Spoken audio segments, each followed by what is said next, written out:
Hey crafters, thanks for joining me. In this video, I'll be making a nice spring birthday card. Hope you enjoy!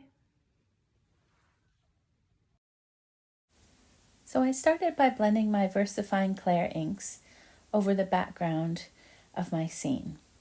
So starting with my lightest blue, I blended this in the middle. This is the Bally Blue color. And I used a light to medium pressure here. Next, I used a slightly darker blue. This is Warm Breeze. It's kind of a tealy color, but it works well with this Bally Blue. And I blended this on the left and the right side of my scene here. And to get this lovely light pressure of the VersaFine Clair inks, I'm using these handheld brushes, which I've been experimenting with lately, and I really like using them. Next, I'm going to start with my lightest purple. This is a Lilac Bloom, and I'm going to blend this along the top of my scene. And I'm blending it again with a light to medium pressure into that blue area.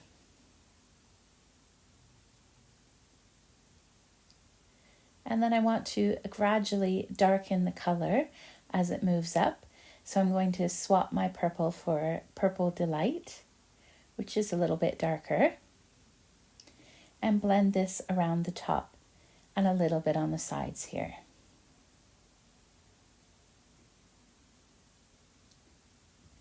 And for a finishing touch, I'm going to use one more purple, the darkest of the three. This is Monarch. And I'm just going to use a very light pressure with this ink and blend it along the sides of the left and right sides, as well as a little bit on the corner and the top. And this just helps to finish off the sky.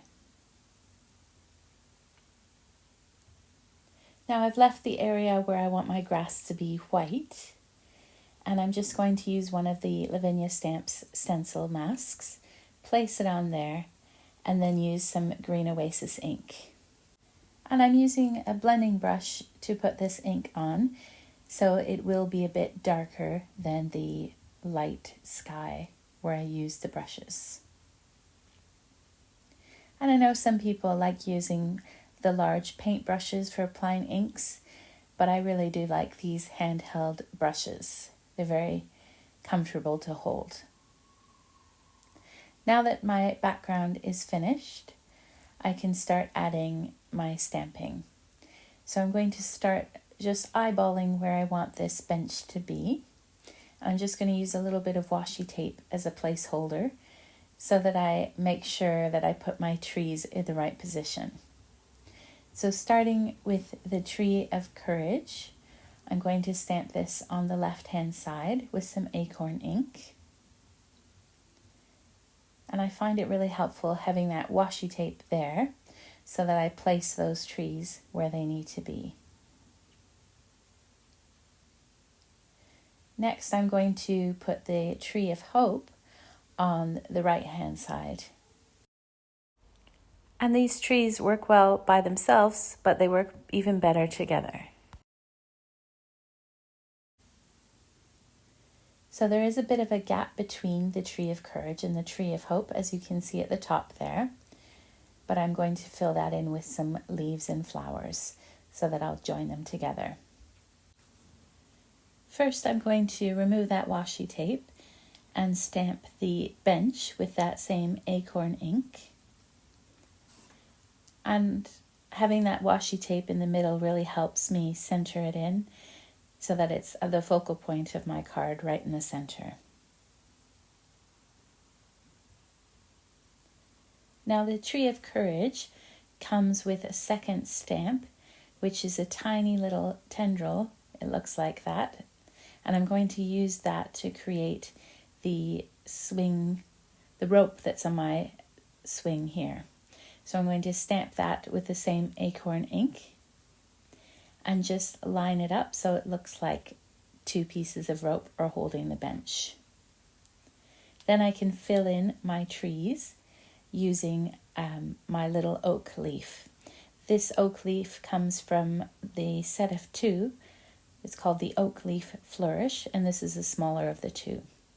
You could always switch it up and use a maple leaf or another type of leaf if you prefer. But I like how this oak leaf looks like the sort of tree you would see in the springtime. And I'm just going to rotate that stamp and then stamp them on the other side of the tree. This is the Tree of Courage, so that it joins up nicely over the top here.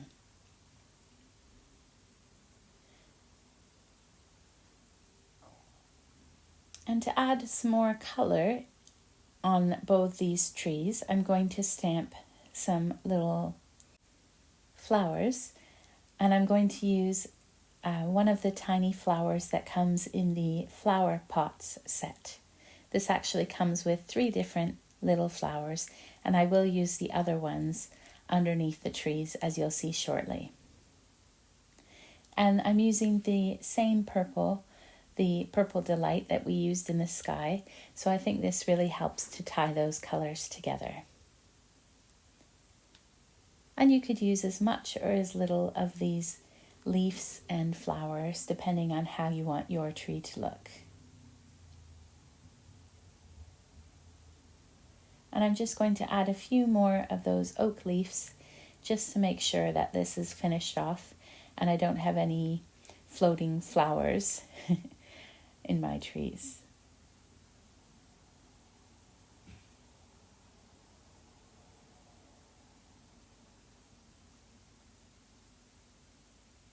Just gorgeous. So once I'm happy with that, I'm going to use my lighter purple again. This is the Lilac Bloom, and I'm using another one of these flowers that come from that flower pot set. And I just stamped a few behind the tree using a bit of scrap paper to mask off the tree, and then put some at different heights on both the left and the right side. And then I'll use that light blue, the Bali blue that we used earlier as well, and stamp the 3rd flower that's in that set. And I think this works really well if you do stamp them at different heights so that they're not all uniform.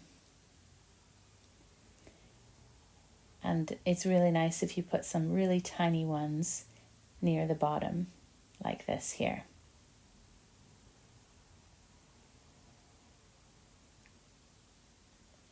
Now I'm just going to stamp a few fairies in my scene.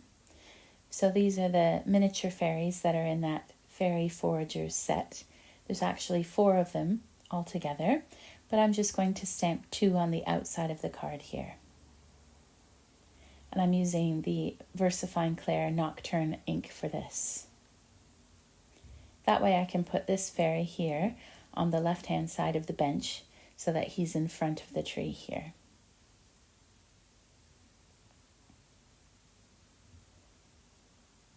Now to color in my trees, I'm going to use one of my Copics, and I'll color this off camera. And now I'm just going to color in my fairy wings. And for that I'm using some Stardust pens. This is the clear one here, which just gives a nice little sparkle. And then I'm also going to use the rose colored Stardust pen later on. First I'm going to stamp that sentiment, which is the Fairy Happy Birthday sentiment. And I put that on a bit of craft paper and then trimmed it down and put it at the bottom of my scene. And then using that rose colored Stardust pen, I'm just going to do tiny little dots throughout the branches and the trees, and that helps to catch the light, and it's much more noticeable in real life than on this camera here.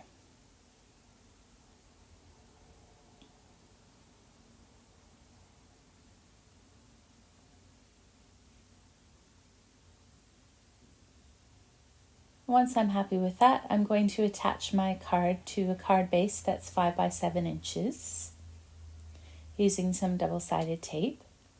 And then on the inside of my card, I'm going to stamp birthday wishes. That's from the Heartfelt Verses stamp set.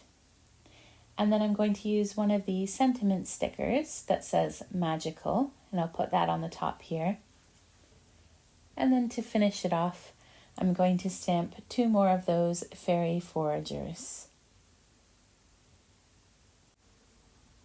So I'll put one on the left-hand side here, and then another one on the right-hand side.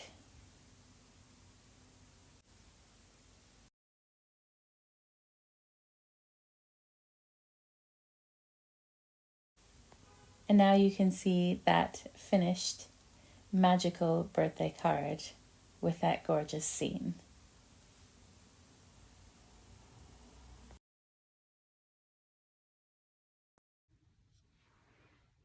Thanks for watching, and I hope you enjoyed this video.